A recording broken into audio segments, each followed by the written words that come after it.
Okay, so good morning everyone. So today me and my team is going to present the topic the business model of Indian Premier League. So our topic is Indian Premier League, but here present everyone knows about the Indian Premier League, how the game works and everything about it.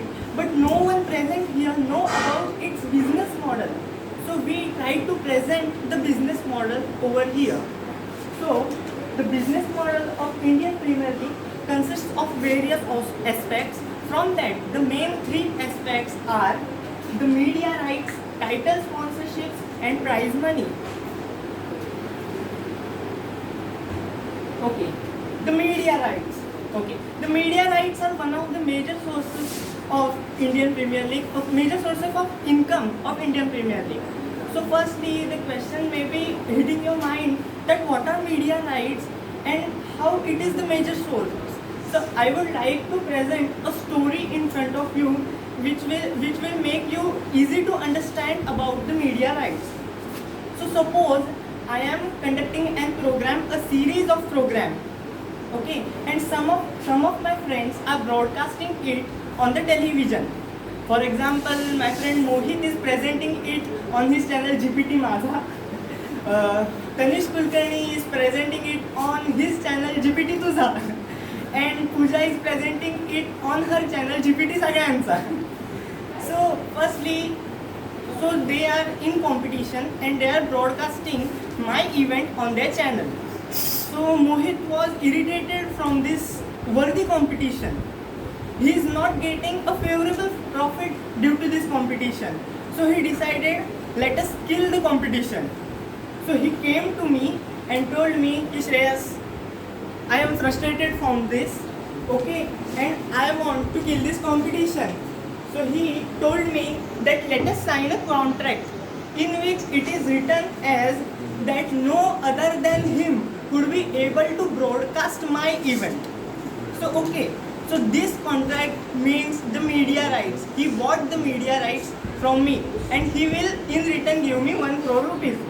I am also in profit. So I told him okay, done. So what happened that year? Mohit enjoyed lots of profit. I am also happy.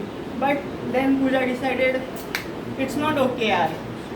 So next year she came to me and she told me I will give you 2 crore rupees. I want the next year's media rights. Means no other than her could be able to broadcast the event of mine.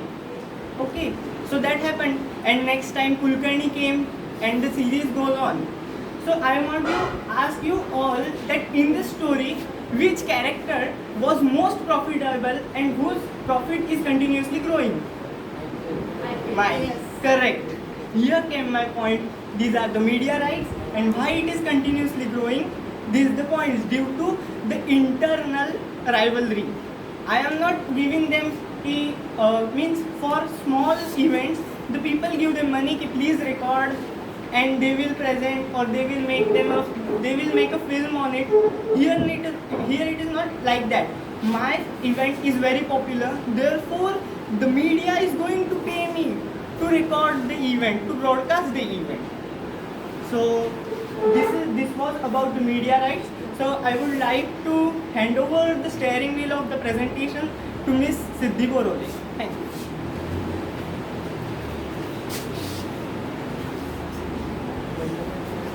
My topic to be explained is the title sponsorship. So what is title sponsorship? Title sponsorship is the right given to the particular brand to appear its name as a title in the front of any sporting event. So with the evolution of IPL in 2008, the DLF became the first title sponsorship after offering the rupees 40 crores to the BCCI, and after that in 2013 the Pepsi signed the title sponsorship deal from 2013 to 2015 for rupees 79.2 crore for 1 year. But with the beginning of 2016, the Vivo come up with a great potential and cracked the title sponsorship deal after offering after offering 100 crores to the BCCI, then again in 2018, the Vivo come up with the great potential and invested rupees 440 crore, a huge amount to gain the rights of title sponsorship. So this is carrying on, and then after in 2020, the Dream 11 signed the deal of title sponsorship and offered 222 crores to the BCCI for 1 year. Then last year in 2021, the Vivo again signed up the deal of title sponsorship and become the one of the largest paying title sponsor of the IPL. Then currently the Tata Group are holding the title sponsorship deal for year 2022 and 23 and are offering 300 crores to the BCCI for 1 year. So as every year the BCCI earns an excessive amount through title sponsorship, this result in the growth of IPL business model, making the IPL one of the largest sporting event in the world, and the IPL is competing with the other sporting events globally and becoming one of the largest sporting events. And thus the title sponsorship plays a crucial role in the IPL. So next slide will be explained by my teammate Rohit Khanna.